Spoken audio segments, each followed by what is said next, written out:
Demidra adalah kota netral dan bebas yang tidak berhubungan dengan negara lain, yang mana menjadi tempat diskusi sebagai jembatan diplomasi yang dibutuhkan antar tiga negara dan sudah menjadi simbol kebebasan dan netralitas lebih dari ratusan tahun. Beberapa saat kemudian, wali kota ke-19 Demidra Anggolo Neville menyambut para tamu delegasi termasuk dari kerajaan Green River. Lalu wali kota tersebut menunjukkan kediaman sementara yang akan dihuni oleh perwakilan dari kerajaan Green River. Adapun mereka juga telah mempersiapkan istana yang khusus dihuni secara pribadi oleh putra mahkota Hayden. Hayden yang mendengar jika dia memiliki tempat khusus untuk istirahat, lantas bertanya ke pemilik menara tentang apakah ada kegiatan di hari ini. Di sana pemilik menara mengatakan jika hari ini tidak ada kegiatan hingga hari diskusi pertemuan dilaksanakan. Mendengar itu, raut wajah Hayden nampak cerah, menyiratkan jika dia bisa beristirahat lebih lama. Lalu setelah itu, dia memberi perintah supaya mereka istirahat ke tempat yang telah disediakan. Sedangkan untuk Ian, dia menyuruhnya supaya ikut bersama ke istana kediaman yang dikhususkan untuknya. Lalu setelah itu, mereka pun berpisah. Dari kejauhan, ketika Ragnar melihat Ian pergi bersama Hayden, dia memanggil pemilik menara. Di sana, dia mengajak pemilik menara untuk membicarakan sesuatu. Di tempat peristirahatan yang disediakan untuk perwakilan kerajaan Green River, Ragnar dan pemilik menara memasuki ruangan yang hanya ada mereka berdua. Di sana Ragnar berkata ke pemilik menara jika dia tak menyalahkan rencana pemilik menara yang telah gagal total. Akan tetapi ada satu hal yang membuatnya tidak nyaman ketika melihat penyihir Ian berada di sebelah Hayden.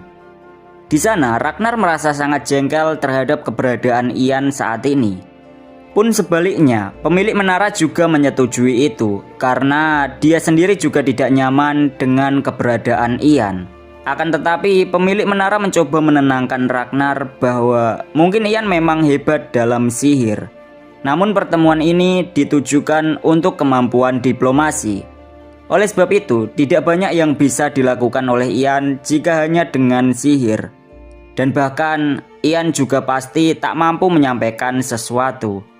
Maka dari itu, pemilik menara meragukan kemampuan Ian dalam diplomasi kali ini. Karena penyihir kelas atas baginya hanya sebuah aksesoris atau pajangan dalam sebuah pertemuan. Lalu di sana pemilik menara menegaskan ulang supaya Ragnar tak usah merisaukan dan bergerak sesuai dengan yang sudah direncanakan, yaitu menjadi pemimpin utama dalam pertemuan kali ini. Mendengar perkataan itu, Ragnar pun sedikit lebih lega. Namun kejengkelan terhadap Ian yang selama ini dia pendam adalah karena sebelum-sebelumnya dia sudah berkali-kali mencoba untuk membuat Ian berada di pihaknya. Namun percobaan tersebut selalu gagal. Dan karena itu, jika dia membiarkan Ian, tentu saja di masa depan Ian akan menjadi masalah besar bagi mereka. Setelah itu Ragnar mengatakan ke pemilik menara supaya dia segera membereskan Ian secepat mungkin. Dan di sana pemilik menara langsung menerima perintah tersebut. Kemudian dia meyakinkan kepada Ragnar bahwa semua akan berjalan sesuai dengan keinginannya. Sementara itu di tempat lain, Hayden sangat menikmati tempat tinggal pribadinya yang disediakan oleh kota Demidra.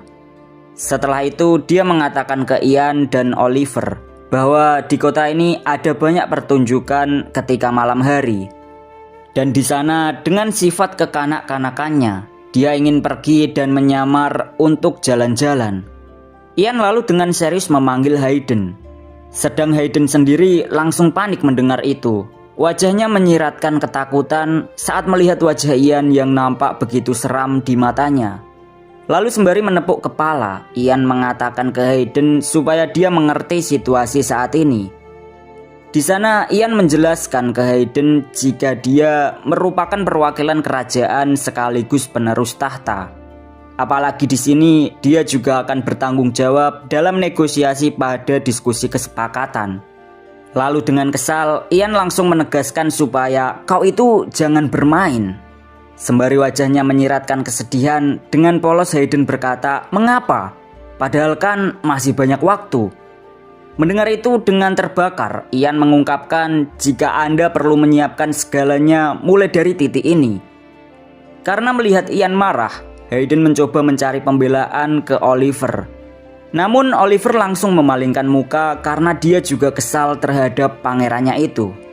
Lalu setelah itu, percakapan mereka mulai serius. Di sana Ian mengungkapkan pada Hayden jika dia akan menjadi pembicara pertama dalam diskusi. Dan setelah itu, pembicara selanjutnya adalah pangeran kelima, Ragnar. Di sana Ian juga menjamin bahwa jika hal tersebut sampai terjadi, maka pangeran kelima Ragnar akan menjadi pemimpin dalam diskusi kesepakatan. Lalu Ian melempar tanya, "Apakah kau mau hal itu terjadi?" Dengan lemas, Hayden menjawab jika dia tidak mau jika hal tersebut terjadi.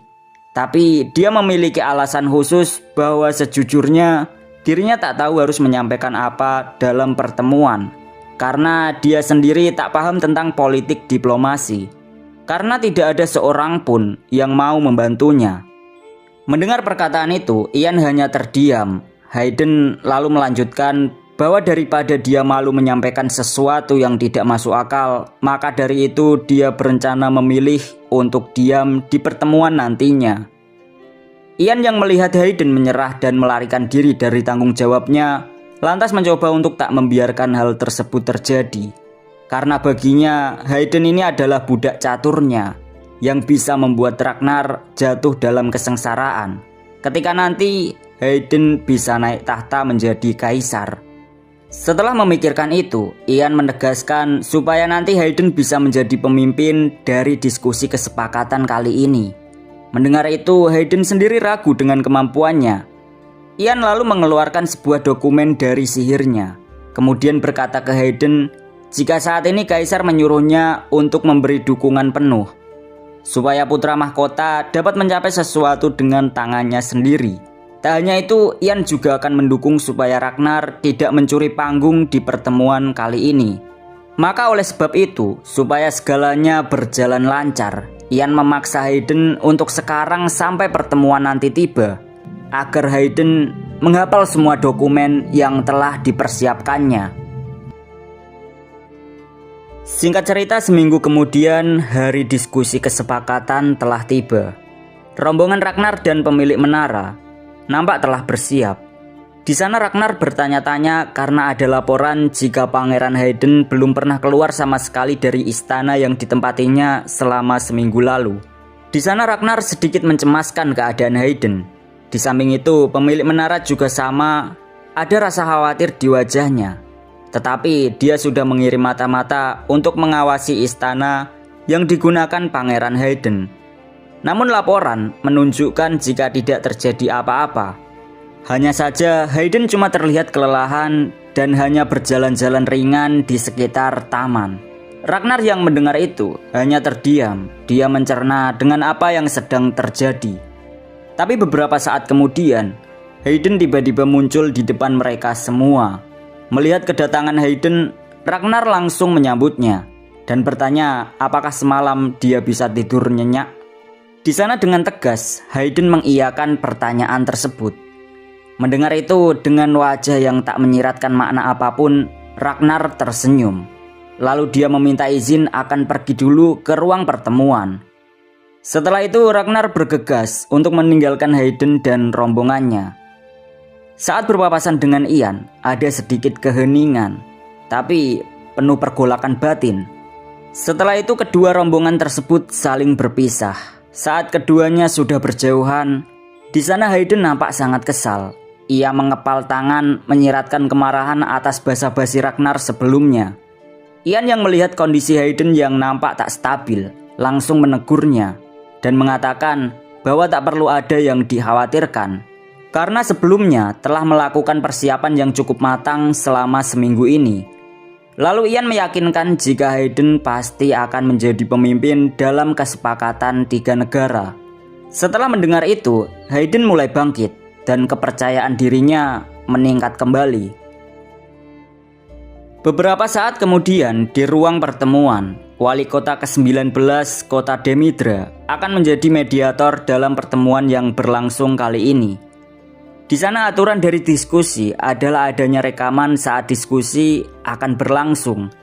Tak hanya itu, wali kota juga memiliki kewenangan untuk mengosongkan kursi jika ada yang melanggar peraturan.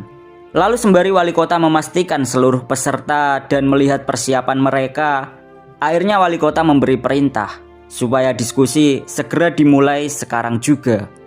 Tak lama kemudian, seseorang mengangkat tangan. Dia adalah perwakilan pembicara bernama Maxwell dari kerajaan Ro.